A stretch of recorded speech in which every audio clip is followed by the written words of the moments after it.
Okay, Electrolux Cyclonic Care 8 kg. Model niya ay EWT 805WN. Ito okay na. At tinesting namin na gumagwas na. So ang issue nito, hindi nagwawas daw, sabi ni customer. Mamaya papakita ko sa inyo kung ano yung naging issue. So, tinitesting ko muna. So naglagay nga ako ng labahin at naglaba. Tapos niya nagpiga. So under na naman yung inlet valve natin para sa tubig. Ayan. At try natin kung magtuloy-tuloy. Ayan. Ayan. So ano siya ng tubig. Higop pa ng tubig. Ayan.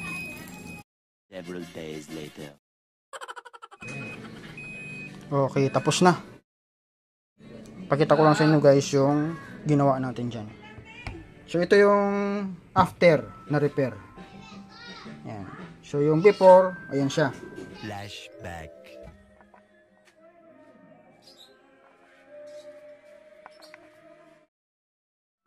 Yan, kung mayroong mga issue yung ganito yung blade ng washing, automatic man or yung manual, so yun, pwede pa natin gawa ng paraan yan. So ito, tinesting na namin, nagkapaglaba na nga at okay naman. So ito, ayan. Okay.